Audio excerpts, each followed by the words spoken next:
Oh, Antero de Cantal, nós vos saudamos e invocamos, oh Mohamed. Aqui estamos nós no Jardim da Estrela, diante de Antero de Cantal, esculpido por Barata Feio. E vamos comentar um pouco o livrinho intitulado Sonetos, publicado por Joaquim de Araújo em 1880, na qual foram selecionados 21 sonetos e que antecederam em 6 anos a grande edição dos sonetos completos que Oliveira Martins lançou também com a anuência de Antero de Cantal. Esta edição pequenina, bonita, com esta vinheta simples, recebeu uma crítica forte e pesada de Teófilo Braga na revista Era Nova, no número 7 de 1881, de novembro e dezembro, na qual critica fortemente Antero, considerando a sua poesia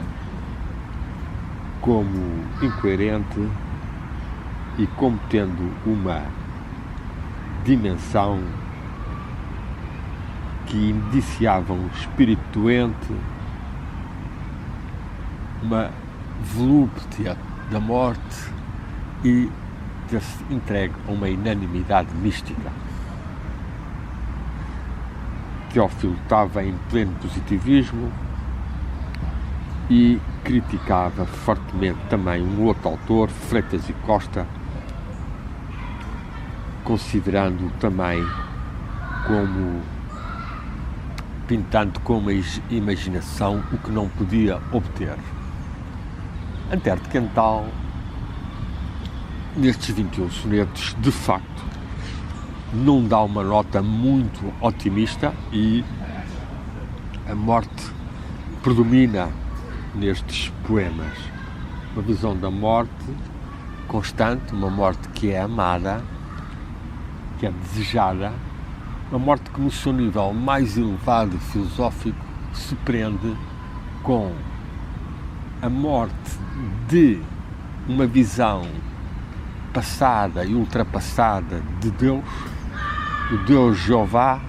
de um Deus que já não tinha razão de ser no século XXI, uma incapacidade de descobrir quem é o ser humano, um confronto com uma vida de luta e trágica e um anseio por uma libertação. A morte é a libertadora, a morte é ansiada sem medo, com estoicismo perante todas as dificuldades, mas não há, de facto, uma chama de amor presente nesta pequena coleção de 21 sonetos. Sabemos que depois, Antero, na década dourada de Vila de Conde, como caracterizou muito bem Ana Maria Almeida Martins, conseguiu aprofundar as suas interrogações e demandas transcendentalistas, que já vêm aqui em algum destes poemas, mas sem uma grande tónica que reflita uma experiência espiritual interior, de visão, de sentimento, de realização. Mesmo assim, vamos passar em revista brevemente estes 21 sonetos e realçar os aspectos mais importantes para compreendermos a peregrinação de Antero como paradigmática da passagem do século XIX para o século XX e como Fernando Pessoa nomeou Antero de Cantal, que há a ponte que nos liga com os tempos modernos e com a Europa. E de facto, Antero de Cantal, na época, estava lendo o que mais avançado havia de filosofia, literatura na Europa. E alguns dos conceitos filosóficos que vieram de von Hartmann nomeadamente, mas também ligados com Hegel, e Proudhon foram trabalhados e assimilados por Fernando Pessoa, por Antero de Quental, por outros autores, sendo Antero de Quental de facto o homem que foi o pioneiro. No primeiro soneto, Homo, há uma apresentação do ser humano como um ser misterioso que não se sabe de quem é, de onde é que ele é gerado, se é um filho de Satanás, se é um filho de bastardo de Jeová, e ninguém sabe o que ele é. O segundo soneto, dividido em 2 sonetos também, a disputa em família, faz uma tirada forte contra o Deus Jeová, o velho Jeová de longa barba e zurta, solitário nos céus acastelados, e que, ó Deus grande, ó Deus forte, ó Deus terrível, expressões típicas dos Salmos e do Antigo Testamento, não passas de uma vã banalidade instantânea. Mas o velho tirano solitário avança para o segundo soneto, de coração austero e endurecido, que um dia de enjoado ou distraído deixou matar o seu filho no Calvário, sorria com um rir estranho. E aqui vem uma posição irónica que Deus, Jeová, já sabia que isso ia suceder. Há, portanto, aqui uma desmontagem da total primitivismo da concepção de Jeová, que dominou tanto a religião judaica e ainda hoje está presente tanto nos judeus como nos cristãos, como no próprio Islão. Uma visão de um Deus criador, um Deus frequentemente violento e que nada tem a ver com a verdadeira divindade. Dessa luta, do autoconhecimento, de quem sou eu, de quem sou filho, e de uma divindade que não se podia aceitar, Antero entra na morte e no amor. E tem a sua primeira visão, um dos poemas mais belos da sua obra, Mors Amor,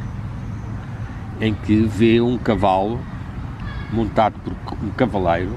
de expressão potente, formidável, mas plácido no porte, vestido de armadura reluzente. Cavalga a fera estranha sem temor, e o corcel negro diz: eu sou a morte, e responde o cavaleiro: eu sou o amor. Este é certamente um dos sonetos mais belos e que, de facto, ao contrário do que eu disse inicialmente,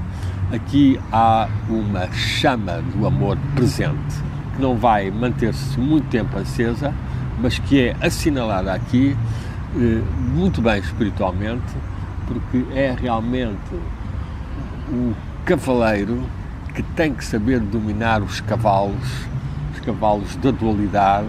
os cavalos dos instintos, e saber afirmar a chama do amor, a chama de origem divina que está na nossa essência e que nós devemos manifestar cada vez mais. Antero passa depois para um poema à Virgem Santíssima, no qual há uma visão triste e piedosa, como num sonho, de um olhar de piedade e de tristeza. Há aqui uma assunção do princípio feminino, já numa forma de tristeza e de saudade. Antero, da sua época juvenil, tivera as suas paixões, os seus arrebentamentos de amor, não conseguiu realizá-los muito, e a sua visão da divindade feminina acaba por ser entristecida, acaba por ser passiva quase. Depois passa de novo para o elogio da morte. Antero volta de novo a um ciclo da morte e, de uma forma bastante interessante, tem esta primeira citação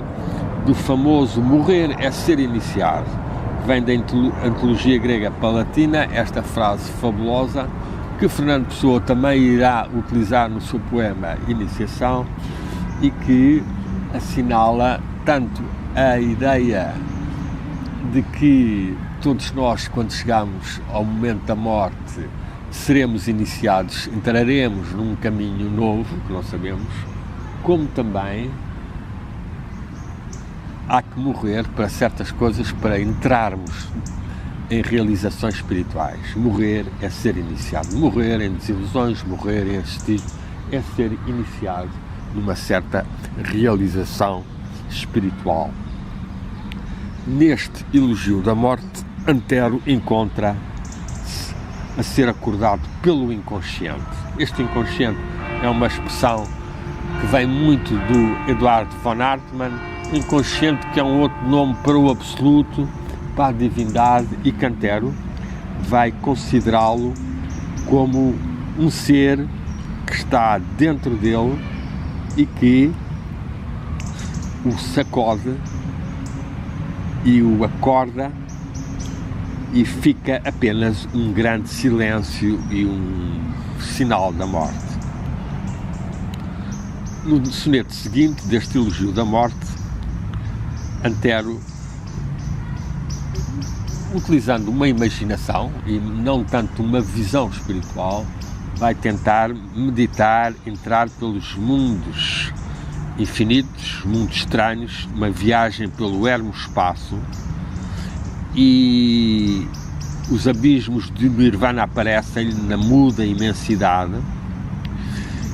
e o que ele vai encontrar, ou o que ele quer encontrar nessa névoa fria, é a morte, irmã do amor e da verdade. Há ainda um terceiro soneto desta série de elogio da morte, em que de novo afirma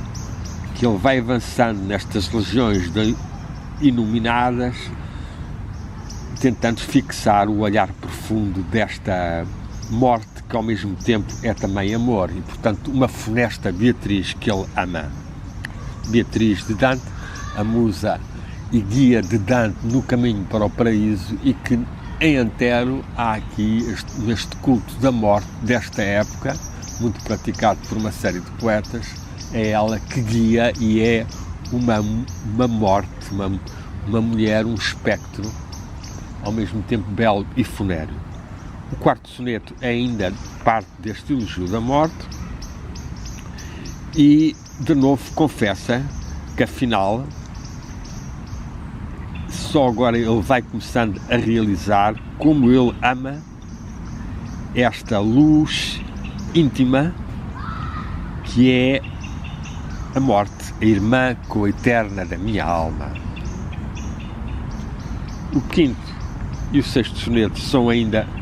finalizantes deste elogio da morte,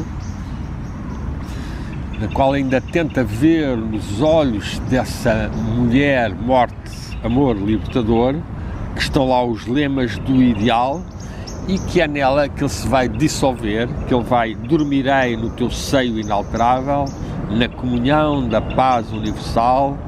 morte libertadora e inviolável. Aqui, de novo, há uma visão que corresponde a Eduardo von Hartmann e outros que admitem que o ser humano não tem um princípio individual, não tem um espírito, e, portanto, vai se dissolver nessa morte, e mais mal uma pessoa entregar-se à morte serenamente, adormecendo numa paz universal. É uma concepção quase também nirvânica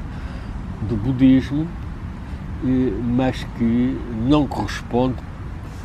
provavelmente, ou na minha visão pelo menos, à realidade. Depois entendo que há um espírito individual em cada um, e não vamos dissolver-nos num nada ou numa paz libertadora, mas vamos continuar nos planos espirituais rumo à divindade,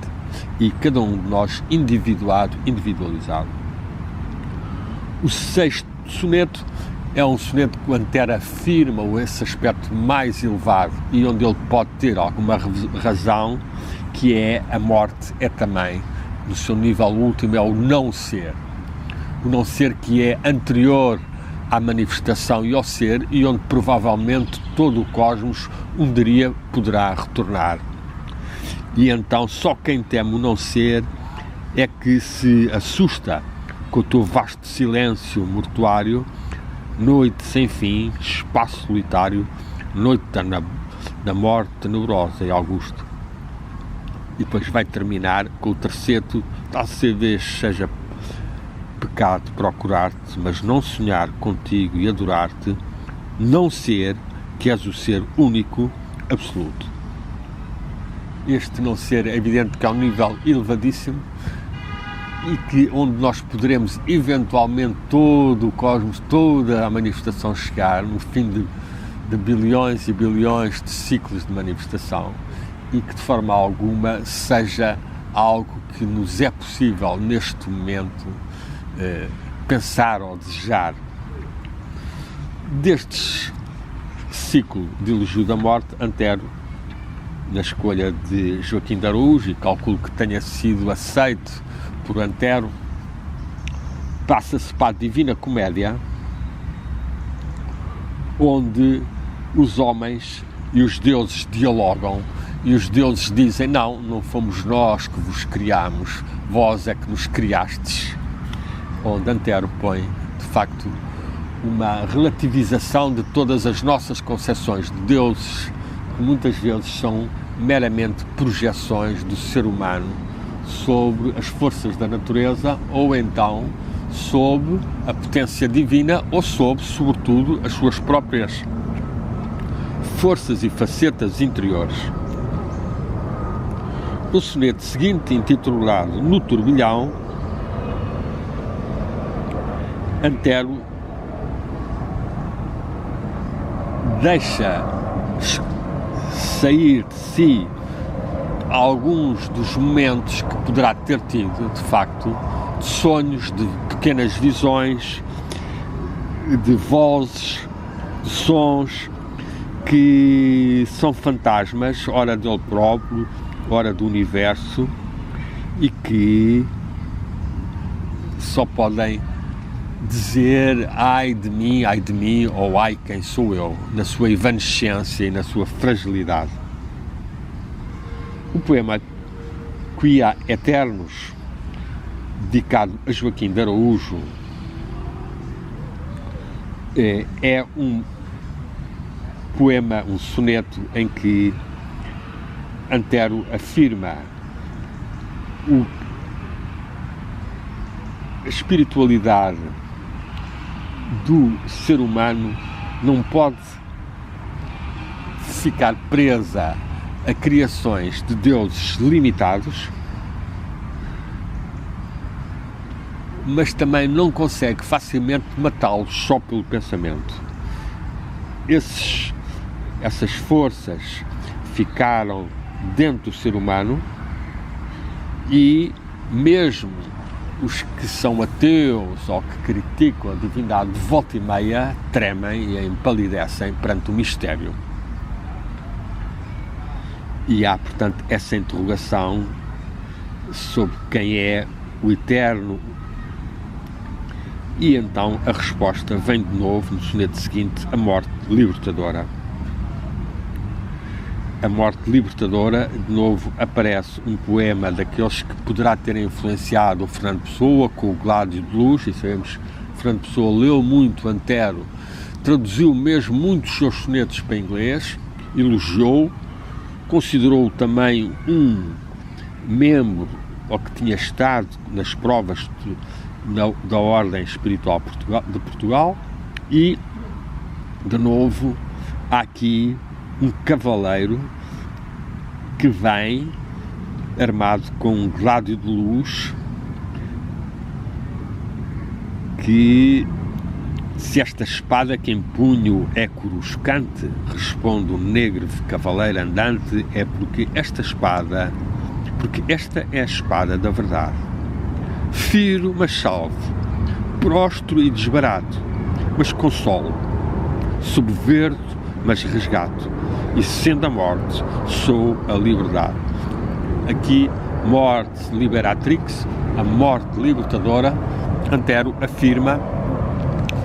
essa necessidade de nós erguermos a espada sobre nós próprios ou sobre os outros para ferir ou matar do erro, do apego, da ilusão e para salvar, para mostrar a verdade e para nos libertar.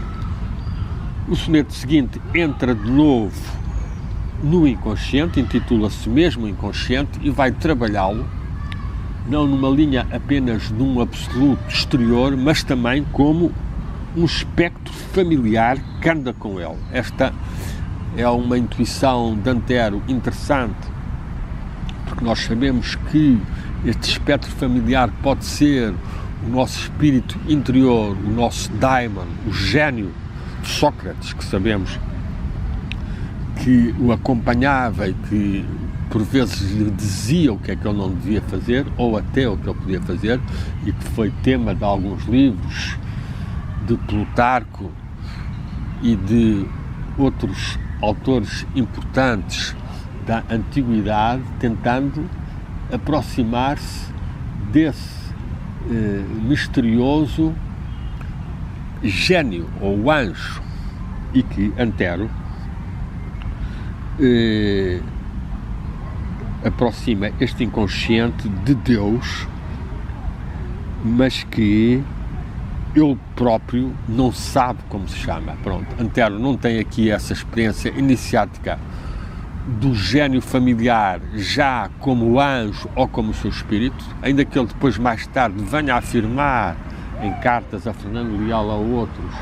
essa dimensão da voz da consciência que está em cada um de nós e que devemos procurar, ou seja, que devemos fazer silêncio, tentar olhar para o coração, para o peito, para dentro e tentarmos começar a ver e a sentir essa presença, mas Antero não tem ainda realizado esse nível de união com o seu próprio espírito. No soneto seguinte, Antero dedica-o ao seu grande amigo Alberto Sampaio, chama-se A Consulta, e nós encontramos aqui, de novo, uma certa afirmação de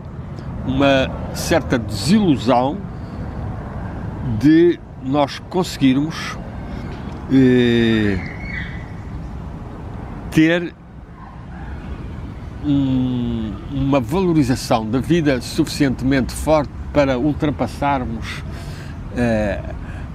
a transitoriedade, a superficialidade. E, portanto, Antero, neste poema, consulta todas as suas memórias e faz, portanto, aqui um exercício recomendado pelos pitagóricos, que se deveria fazer mesmo todos os dias. O que é que foi o mais importante que eu fiz, o que é que eu fiz de melhor ou o que eu fiz o pior,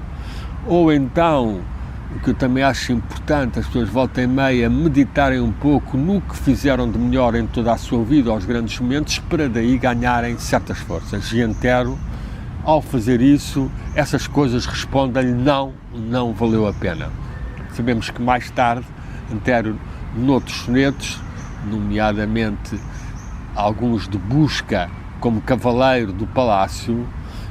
ou do cimo da montanha, ele olhando para trás e para todo o sofrimento, apesar de tudo, valeu a pena, porque eu daqui vejo o amor. E, de facto, Antero